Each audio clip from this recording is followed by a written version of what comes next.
소득세 신고할 때 항상 그런 차이가 있는 것 같아요. 가입했는지, 가입한 게 있는지 이런 것들이 각각 세율 적용하면 거의 상품 하나당 100만 원 정도, 지방세까지 또 추가적으로 혜택을 받을 수 있으니까 최대한 200~300만 원 정도 정말 혜택을 받을 수 있는 것 같은데, 이 영상을 보고 계신 분이 있다면 꼭 저와 가입하시기를 권해드리겠습니다. 가끔 은행 가서 가입하셨다는 분들이 있는데, 저 같은 경우는 첫 회 정도에는 가입하지 마시고, 사업 초기엔 아무래도 돈이 많이 들어가니까 사장님들이 그런 거는 알았으면 좋겠다는 거죠. 모든 세무 서비스가 다 똑같이 매달 해주는 것도 아니고 아예 안 알려주는 것도 아니고, 저희가 반기 단위나 이렇게 미리 하반기에 준비를 해서 내년도에 세금 어떻게 내면 될지 참 중요한 얘기인 것 같아요. 진짜 딱 1년에 한 번 결산해가지고 통보하는 세무사 사무실도 많잖아요. 우리 반기 결산 계속 얘기했지만 아무 세무사나 다 해주지 않는다. 네, 안녕하세요. 엑스퍼트 류아라 세무사 엑스퍼트 김조겸 세무사. 엑스퍼트 박상현 세무사입니다. 반갑습니다. 지금 상반기 끝나가지고 이제 좀 하반기 한숨 돌리나 했는데 죽을 것 같아요. 죽을 것 같아요. 너무 힘들어요. 고객분들 연락도 되게 많이 오고, 저는 최근에 세무서에서 자꾸 연락이 오네요. 이게 신고 제대로 했는지 이런 검증뿐만이 아니고 경정 청구 이런 거 조금 접수했던 거 있는데, 그런 것들에 대해서 소명하라고. 슬슬 이제 조정관님들도 상반기 신고 시즌 끝나고 그런 거 검토하시는 시기인 것 같아요. 네. 세무사님 요즘 뭐 하세요?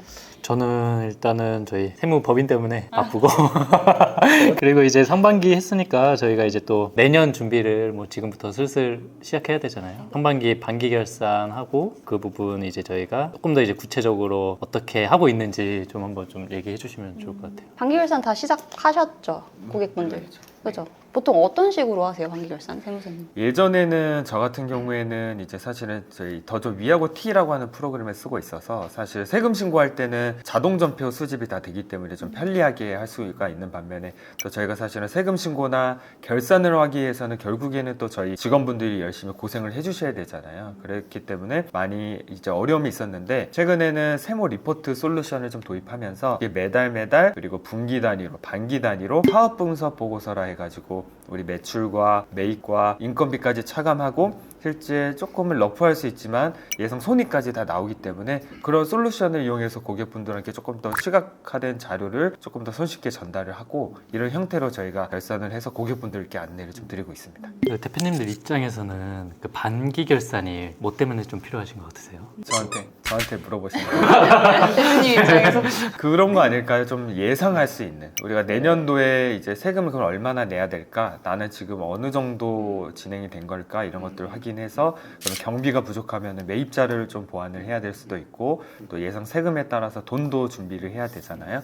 그런 부분이 아닐까요? 그리고 생각보다 이제 대표님들이 생각하는 또 손익과 우리가 또 결산한 이후의 손익이 맞죠. 또 안 맞는 경우들이 가끔 있더라고요. 그러면은 그래도 한 상반기에 대한 실적 부분은 중간에라도 한번 그렇게 검토하고 확인하고 검증하고 넘어가는 게 대표님들 입장에서는 그 부분이 되게 저희가 해드리면 좋아하시더라고요. 특히나 또 사업자를 처음 내거나 인테리어 같은 것들 이렇게 좀 큰 금액 들어가신 분들은 사실은 이게 한 해에 다 경비 처리가 되는 게 아니잖아요. 그러다 보니까 방금 말씀하셨던 것처럼 실제 본인이 알고 있는 손익과 세무상 손익이 좀 다르다 보니까 그런 부분도 이렇게 좀 설명을 드리고. 저희 거래처 음식점 대표님들은 심지어 매출을 또 정확하게 잘 모르시는 분들도 있더라고요. 본인은 매출이 음식점이니까 7억 5천이 넘어가서 성실신고 대상 사업자가 됐는데도 그걸 또 모르는 경우들이 간혹 있더라고요.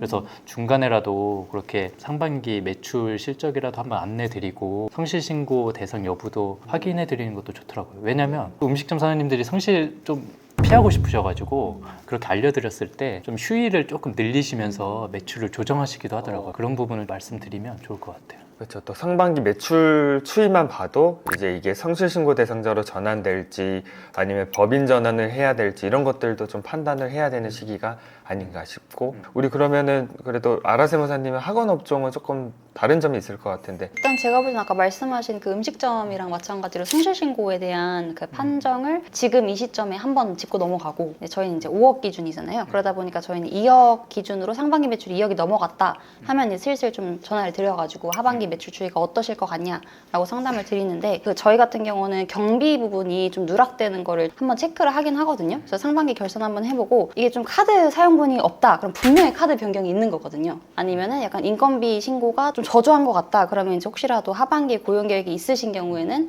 조금 고용을 좀 앞당기시는 것도 한번 고민을 해보시라고 말씀을 드리는 경우도 있고. 그리고 특히 학원 같은 경우는 좀 현금 매출이 어쩔 수 없이 좀 있잖아요. 그러다 보니까 이제 현금 영수증 또 의무 발행 업종이고 하니까 그런 매출에 대한 매입 대비 매출에 대한 그런 관리도 좀 해주시나요? 그렇죠. 딱 봤는데 뭔가 현금 매출에 대해서 현금 영수증 그 발행 비율이 다른 데 업종 평균보다 약간 낮은 것 같다라고 하면 한번 여쭤보죠. 혹시라도 좀 깜빡하고 놓치신 부분이 있는지. 그래서 중간에 한번 체크를 해드리고. 그러니까 아까 고용 얘기 잠깐 나왔는데 이게 또 고용증대 세액공제가 학원업종 세금 혜택 중에서는 좀 상당한 부분을 차지를 하고 있거든요. 그래서 혹시라도 고용이 유지가 돼야 되는데 유지가 안 되고 감소하는 경우가 있으면은 얼른 빨리 채용을 추가로 하셔야 된다라고 안내를 드리는 경우도 있고요. 이 부분은 진짜 중요한 것 같은데 기존에는 우리가 고용증대세액공제라고 하는 세제 혜택이랑 사회보험료세액공제라는 두 가지 이제 혜택을 나눠서 좀 어떤 것들이 유리한지 먼저 선택을 했던 반면에 2023년도부터는 통합고용세액공제라고 해서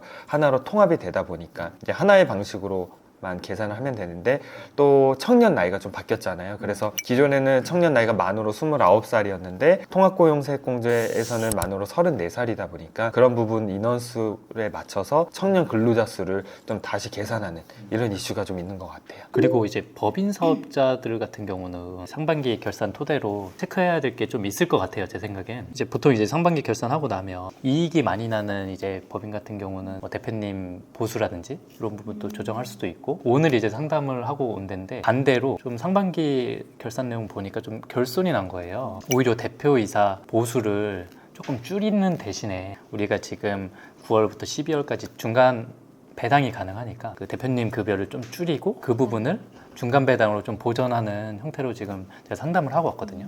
그런 식으로 상반기 결산이 법인 같은 경우는 꼭 필요할 것 같아요. 저도 하반기 항상 법인 사업자 컨설팅 같이 도와드리는 게 우리 급여랑 배당이랑 이런 퇴직금까지 항상 그 부분이 연계가 되다 보니까 중간 배당 규정이 그러면 정관에 잘 있는지 이렇게 해서 정관이 아주 표준 정관 상태로 남아있다라고 하면은 그런 것들을 컨설팅 같이 해드리는 것도 도와드리고 있는 것 같고 중간 배당도 올해 받는 것과 올해 3월 달에 정기 배당이 합산이 돼서 올해 소득이 되잖아요. 그러다 보니까 이게 그러면 금융소득종합과세 대상을 넘을지 아니 안 넘게 관리할지 그 주주 중에 자녀가 있는 경우에는 미성년자일 때는 또 2천만 원이 또 넘어가면 건강보험료가 추가적으로 부과되다 보니까 그런 부분이 그러면은 감수하고 2천만 원 초과해서 배당할 것인지 이런 부분 같이 상담을 해드리는 것 같아요. 법인 사업자 얘기 나왔으니까 저도 개인 사업자 얘기 하나만.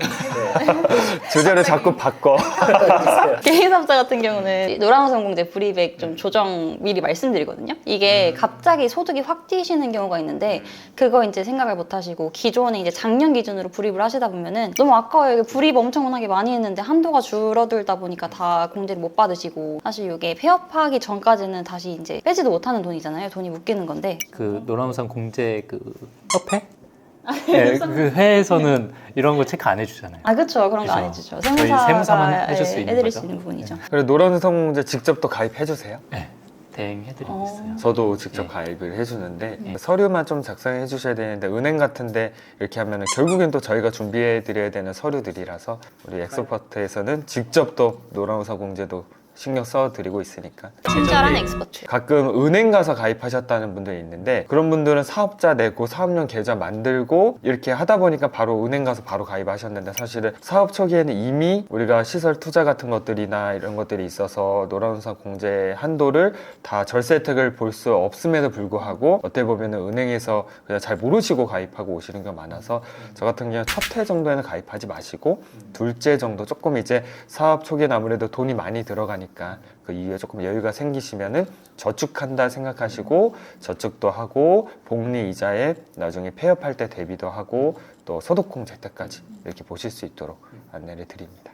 납입한도 체크해드리는 게 되게 중요한 것 같은 게 사실 다른 뭐 세액공제 같은 경우는 2월 되는 경우가 많은데 노란우선 공제는 2월이 안 되잖아요. 소득공제. 네, 소득공제니까 그래서 좀 많이 아까운 것 같아요. 그리고 저희 연금저축 IRP도 가입을 하면 좋다고 하셨는데 그런 것들은 어떨까요? 아, 그렇죠. 무조건 해야죠. 저도 지금 불입을 하고 있는데 그 이번에 왜 한도도 상향이 된다고 개정안에 있었잖아요. 근데 일단 지금 기준으로 말씀드리면 900만 원. 그러니까 월 75만 원 불입이 한도인데 이거 같은 경우도 마찬가지로 이제 노란우산공제가 소득공제라면은 IRP는 세액공제인데 저희 같은 경우는 노란우산공제 먼저 좀 컨설팅을 드리고 그래도 좀 매출액이나 소득이 확 뛸 것 같다라고 하면 다음 단계로 좀 IRP를 안내를 드리고 있거든요. 그러니까 우리가 지금 하반기니까 상반기에 불입하지 못했던 거, 가입하지 못했던 IRP도 지금이라도 가입하면 가능한 거죠. 그렇죠, 그렇죠. 24년도 안에만 불입을 하면은 되는 거라서 만약에 지금 놓치고 계셨다 싶으면은 빨리 올해 안에 좀 납입을 해주시면은 내년 소득세 신고 때 좀 혜택을 보실 수 있죠. 소득세 신고할 때 항상 그런 차이가 있는 것 같아요. 우리가 이익도 똑같고 부양가족도 똑같고 다 똑같은데 사실은 노란우산공제 가입했는지 연금저축 가입한 게 있는지 이런 것들이 각각 세율 적용하면 거의 상품 하나당 100만 원 정도 지방세까지 또 추가적으로 혜택을 받을 수 있으니까 최대한 200~300만 원 정도 정말 혜택을 받을 수 있는 것 같은데 이런 것들을 듣고 제대로 어떻게 보면 실행을 안 하신 거죠. 그래서 그런 분들이 좀 많이 계신 것 같아서 이 영상을 보고 계신 분이 있다면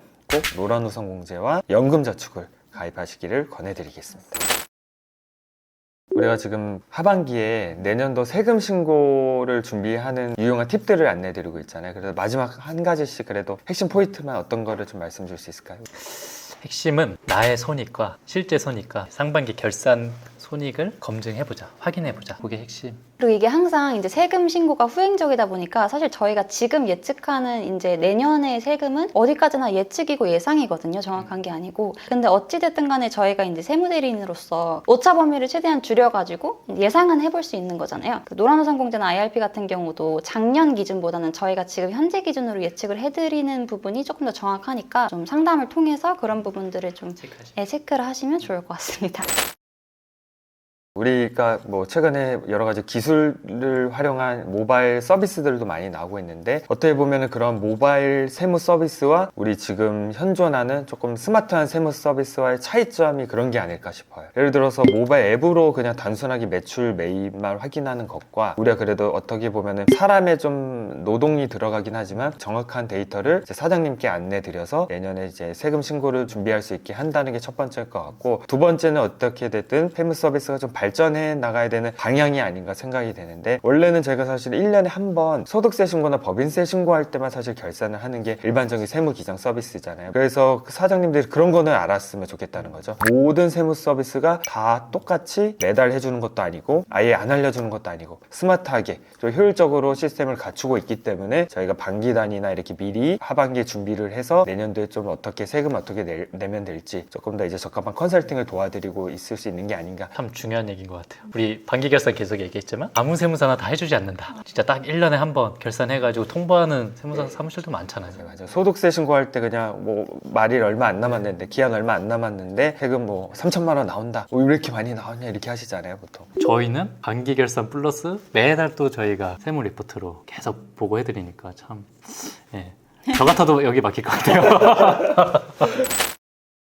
바쁜 신고 기간 끝나고 많은 세무사님들이 쉬고 계실 때 저희 엑스퍼트 세무사들은 이렇게 열심히 연구하고 사장님들을 위해서 열심히 노력하고 있습니다. 꼭 엑스퍼트로 연락 주세요. 주세요.